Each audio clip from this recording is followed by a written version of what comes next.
السلام علیکم ورحمۃ اللہ وبرکاتہ۔ صلیبیوں کو شکست دینے کے بعد حساب کی گھڑی آن پہنچی تھی، لیکن کس کا حساب؟ اس ریجنالڈ کا حساب جو مسلمانوں کو اذیتیں اور تکالیف پہنچانے اور ان کی بدخواہی اور دشمنی میں تمام صلیبی امراء میں سے پیش رہتا تھا، جو مسلمانوں سے فراڈ کرنے، دھوکہ دینے اور وعدے توڑنے میں بہت گہرا آدمی تھا۔ صلاح الدین اور ریجنالڈ کے مابین ایک معاہدہ طے پایا تھا، جس کے مطابق حاجیوں اور تاجروں کے قافلے صحرائے اردن سے ارنات کے قلعے کرک کے قریب سے بڑے اطمینان سے بلا خوف گزرتے رہے۔ مصر اور شام کے درمیان بھی ایک راستہ برائے آمد و رفت بن چکا تھا۔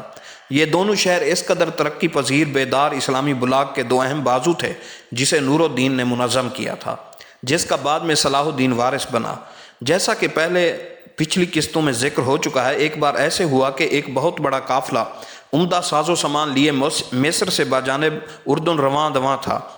ان نفیس، عمدہ ترین اور بیش بہا گراں مایہ اشیاء پر نظر پڑتے ہی ریجنالڈ کی رال ٹپکنے لگی۔ اس نے تمام وعدوں کو پسے پشت ڈال کر، قول و قرار کو توڑ کر قافلے کو لوٹا اور سب اہل قافلہ کو گرفتار کر کے قیدی بنا لیا۔ پھر ان سے یوں کہنے لگا، قولوا لمحمدکم یخلصکم، کہ تم اپنے نبی محمد صلی اللہ علیہ وسلم سے کہو کہ وہ یہاں سے آئیں اور تمہیں چھڑا لے جائیں۔ اور 577 ہجری بمطابق 1181 عیسوی کو موسم گرما میں ریجنالڈ اپنی فوجوں کو لے کر نکلا۔ بلاد عرب میں آگے بڑھتے بڑھتے شیمہ کے علاقے تک آن پہنچا۔ مدینہ منورہ پھر مکہ مکرمہ تک چڑھائی کرنے کی اس کی نیت بن چکی تھی، اس لیے وہ پر تول ہی رہا تھا کہ فروغ شاہ صلاح الدین کے بھتیجے نے، جو دمشق پر اس کی طرف سے قائم مقام تھا، اردن پر حملہ کرنے میں پھرتی سے کام لیا، جس کی وجہ سے ریجنالڈ اپنے تخت سلطنت کرک کو بچانے کے لیے واپس پلٹنے پر مجبور ہو گیا۔ اس کے انہی ظلم و جور پر مبنی افعال اور وعدوں کو توڑ کر کرنے والی حرکتوں کی وجہ سے صلاح الدین نے قسم اٹھا رکھی تھی، اگر اللہ تعالیٰ نے اسے ریجنالڈ پر کامیابی عطا فرمائی تو وہ اپنے ہاتھ سے اسے واصل جہنم کرے گا۔ اب جب کہ حساب کا وقت آن پہنچا تو اللہ تعالیٰ نے ریجنالڈ کو جنگی قیدی کی صورت میں سلطان کے سامنے لا کھڑا کیا، تو سلطان صلاح الدین اسے اس کی ایک ایک حرکت اور کرتوت یاد دلانے لگا۔ اسے کہنے لگا، تو کتنی بار قسمیں اٹھاتا رہا اور کتنی ہی بار انہیں توڑتا رہا۔ میں نے بھی تمہارے متعلق 2 مرتبہ قسم کھائی تھی، ایک مرتبہ جب تو نے مکہ اور مدینہ کے مقدس شہروں پر قبضہ کرنے کی کوشش کی تھی، دوسری مرتبہ اس وقت کہ تو نے دھوکے سے حاجیوں کے قافلے پر حملہ کیا، اور تو نے کیا بکواس کی تھی کہ اپنے نبی محمد صلی اللہ علیہ وسلم سے کہو کہ تمہیں چھڑا کر لے جائیں۔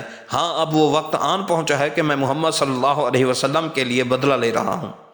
اس کے بعد اسے اسلام قبول کرنے کی دعوت دی، جسے اس نے ٹھکرا دیا۔ پھر اس وقت سلطان ناصر صلاح الدین نے ایک تلوار نما خنجر کو درمیان سے پکڑ کر اسے مارا، پھر اس کے ہاتھ کسی ساتھی نے ملعون کا کام تمام کر دیا۔ پھر اسے گھسیٹا گیا، مشہور و معروف قیدیوں کو دمشق کی طرف چلایا گیا اور ایک قلعے میں انہیں بند کر دیا گیا۔ ابن شداد کے قول کے مطابق مسلمانوں نے وہ رات انتہائی زیادہ مسرت اور فرحت اور کمال درجے کی خوشیوں میں بسر کی۔ اللہ رب العزت سبوح قدوس کی تعریفوں اور شکر کے جملوں سے فضا گونج رہی تھی۔ اللہ اکبر اور لا الہ الا اللہ کی صداؤں میں اتوار کی صبح طلوع ہوئی۔ آخر ربیع الآخر 583 ہجری کے 4 شنبہ کے روز سلطان نے عکا کی طرف کوچ کیا۔ یہ مشہور بندرگاہ جو تاجروں اور سوداگروں سے بھری ہوئی تھی اور جس نے بقول مورخ مچاڈ کے پچھلے زمانہ میں مغرب کی نہایت طاقتور فوجوں کے حملوں کا 3 برس تک مقابلہ کیا تھا، 2 روز بھی سلطان کے مقابلے میں نہ ٹھہر سکی۔ سلطان نے اہل شہر کو امان اور آزادی دی کہ وہ اپنے سب سے قیمتی اسباب جو لے جا سکیں وہاں سے لے کر چلے جائیں۔ جمعہ کے روز سلطان شہر میں داخل ہوا۔ قاضی فاضل بھی اس موقع پر مصر سے آ گئے اور سب سے پہلے نماز جمعہ ساحل کے علاقہ عکا میں پڑھی گئی۔ اس کے بعد نابل، صحیفہ، کیساریہ، صفوریہ، ناصرہ، یکے بعد دیگرے بہت جلد بغیر کسی مزاحمت کے فتح کر لیے گئے، اور اس سلسلہ فتوحات میں تمام ساحل کو چند ہی ماہ میں سلطانی افواج نے مسخر کر لیا۔ ایک مورخ نے ان میں سے بعض مشہور مقامات کے نام بترتیب کچھ اس طرح بیان کیے ہیں۔ تبریہ، اکا، زیب، معالیہ، اسکندرونہ، ناصرہ، اور، صفوریہ، فولا، جنیس، ارعین، دیوریہ، اسربلا، بیان، نابلس، لجون، اریحہ، سنجل، بیرہ، یافا، ارسوف، کیساریہ، حیفا، سرفد، سیدہ، بیروت، قلعہ، ابی الحسن، جبیل، نجدل، یابا، مجدل، حباب، داروم، عزا، اسکلان، تل صافیہ، تل احمر، اترو، بیت جریل، جبل الخیل، بیت اللحم، لاب، ریلا، کریتا، القدس، صوبہ، ہرمز، صلح، عزوہ، شقیف۔ ان مقامات میں سے اکثر تو سلطان نے امن اور مصالحت کے ساتھ لے لیے۔ ان کے باشندوں کو اپنے مال و اسباب لے کر امن سے چلے جانے کی اجازت دی۔ مسائل ملکی کے لحاظ سے سلطان اپنی نرمی اور ملاطفت کے سلوک سے غلطی کر رہا تھا۔ وہ متفرق باشندوں اور ان کی پریشان طاقتوں کو یکجا جمع ہو جانے اور اس جمعیت سے ایک مضبوط طاقت پیدا کر لینے کا موقع دے رہا تھا۔ اس خطرناک غلطی کا اس کو آخر خمیازہ اٹھانا پڑا، مگر کوئی اس قسم کا خیال اس کو اس احسان اور مروت کرنے سے باز نہ رکھ سکا۔ وہ تمام عیسائیوں کو امن و امان دینے اور صلح کے ساتھ اطاعت کرانے کے لیے تیار رہا۔ بعض مقامات کے لوگ اس سے مقابلہ کرنے پر تیار ہوئے، مگر ان کو بھی امن و امان دینے کے لیے جب وہ امان مانگیں وہ ہر وقت تیار رہتا تھا۔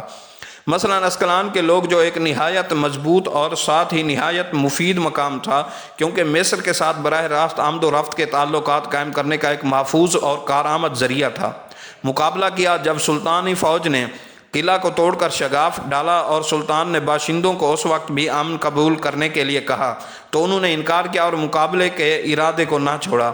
لیکن گوئی بادشاہ یروشلم نے، جو سلطان کی قید میں سلطان کے ہمراہ تھا، اہل اسکلان کو سمجھایا کہ تم اپنے بچاؤ کے بے فائدہ کوشش میں اپنے اہل و عیال کی جانوں کو خطرے میں نہ ڈالو۔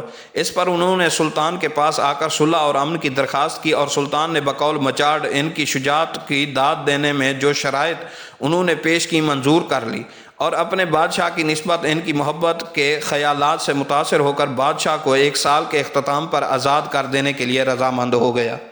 اس کے بعد سلطان نے 10,000 مسلمان قیدیوں کو بھی عیسائیوں سے رہا کروایا۔ فتح اسکلان کے بعد سلطان نے تمام لشکروں کو جو اطراف و جوانب میں منتشر ہوئے تھے بیت المقدس کی طرف کوچ کرنے کے لیے جمع کیا۔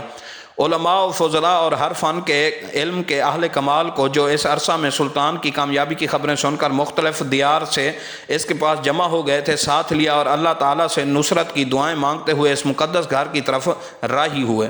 بیت المقدس کے قریب پہنچنے پر جب عیسائیوں کی فوج کے ایک دستے سے مسلمان لشکر کی ایک بڑھی ہوئی جماعت سے مد بھیڑ ہوئی تو سلطان نے تمام ارکان دولت، اہل شجاعت، شاہزادگان مرتبت، برادران عالی ہمت اور تمام امراء اور مصاحبین اور اہل لشکر کے ایک دربار مرتب کیا۔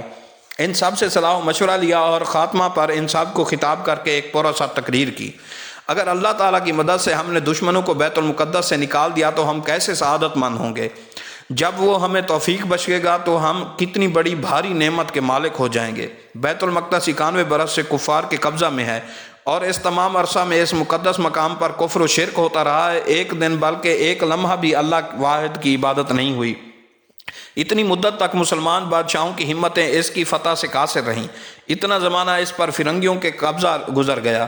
بس اللہ تعالیٰ نے اس فتح کی فضیلت آل ایوب کے واسطے رکھی تھی کہ مسلمانوں کو ان کے ساتھ جمع کرے اور ان کے دلوں کو ہماری فتح سے رضامند کرے۔ بیت المقدس کی فتح کے لیے ہمیں دل و جان سے کوشش کرنی چاہیے اور بے حد سعی اور سرگرمی دکھانی چاہیے۔ بیت المقدس اور مسجد اقصیٰ جس کی بنا تقوی پر ہے، جو انبیاء کرام علیہم السلام اور اولیاء کا مقام اور پرہیزگاروں اور نیکوکاروں کا معبد اور آسمان کے فرشتوں کی زیارت گاہ ہے۔ غضب کی بات ہے کہ وہاں کفار کا قبضہ ہے، کافروں نے اس کو اپنا تیرتھ بنا رکھا ہے۔ افسوس افسوس، اللہ کے پیارے بندے جوک در جوک اس کی زیارت کو آتے ہیں۔ اس میں وہ بزرگ پتھر ہے جس پر جناب رسول اللہ صلی اللہ علیہ وسلم کے معراج پر جانے کا منہاج بطور یادگار بنا ہوا ہے، جس پر ایک بلند قبہ تاج کی مانند تیار کیا ہوا ہے، جہاں سے بجلی کی تیزی کے ساتھ براق رفتار سید المرسلین صلی اللہ علیہ وسلم سوار ہو کر آسمان پر تشریف لے گئے، اور اس رات سراج الاولیاء سے وہ روشنی حاصل کی جس سے تمام جہان منور ہو گیا۔ اس میں سیدنا سلیمان علیہ نبینا علیہ السلام کا تخت اور سیدنا داؤد علیہ السلام کی محراب ہے۔ اس میں چشمہ سلوان ہے جس کے دیکھنے والے کو حوض کوثر یاد آ جاتا ہے۔ یہ بیت المقدس مسلمانوں کا پہلا قبلہ ہے۔ اور مبارک گھروں میں سے دوسرا اور حرمین شریفین سے تیسرا ہے، اور وہ ان 3 مسجدوں میں سے ایک مسجد ہے جس کے بارے میں رسول اللہ صلی اللہ علیہ وسلم نے فرمایا ہے کہ ان کی طرف سفر کیا جائے اور لوگ ارادت مندی سے وہاں جائیں۔ کچھ عجیب نہیں کہ اللہ تعالیٰ وہ پاک مقام مسلمانوں کے ہاتھ میں دے دے کہ اس کا ذکر اس نے کلام پاک میں اشرف الانبیاء کے ساتھ مفصل بیان فرمایا ہے۔ سبحان اللہ جی اسریٰ بعبدہ لیلا من المسجد الحرام الی المسجد الاقصی۔ اس کے فضائل و مناقب بے شمار ہیں۔ اسی سے رسول خاتم الانبیاء کی معراج ہوئی، اس کی زمین پاک اور مقدس کہلائی۔ کس قدر پیغمبروں نے یہاں عمریں گزاری، اولیاء، شہداء، علماء، فضلاء، صلحاء کو تو کچھ ذکر ہی نہیں۔ یہ برکتوں کی سرچشمہ اور خوشیوں کی پرورش گاہ ہے۔ یہ وہ مبارک صخرہ شریفہ اور قدیم قبلہ ہے جس میں خاتم الانبیاء صلی اللہ علیہ وسلم تشریف لائے، اور آسمانی برکتوں کا نزول متواتر اس مقام پر ہوتا رہا۔ اس کے پاس رسول اللہ صلی اللہ علیہ وسلم نے تمام پیغمبروں کی امامت کی۔ جناب روح الامی ہمراہ تھے جب نبی اکرم صلی اللہ علیہ وسلم نے یہیں اعلیٰ علیین کو صعود فرمایا۔ اس میں سیدہ مریم علیہ السلام کی وہ محراب ہے جس کے حق میں پروردگار عالمین قرآن پاک میں ذکر کرتا ہے۔ اللہ کے نیک بندے اس میں تمام دن عبادت کرتے اور راتوں کو بیدار رہتے ہیں۔ یہ وہی مسجد ہے جس کی بنا سیدنا داؤد علیہ السلام نے ڈالی اور سیدنا سلیمان علیہ السلام اس کی حفاظت کی وصیت کر گئے۔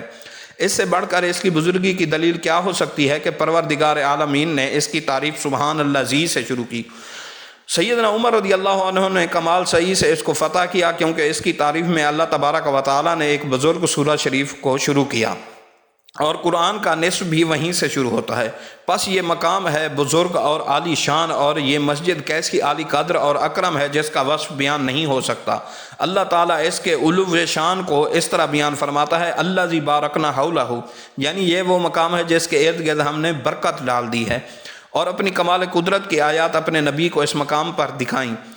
اس مقام کے فضائل ہم نے نبی اکرم صلی اللہ علیہ وسلم سے سنے ہیں جو بذریعہ روایت ہم تک پہنچے ہیں۔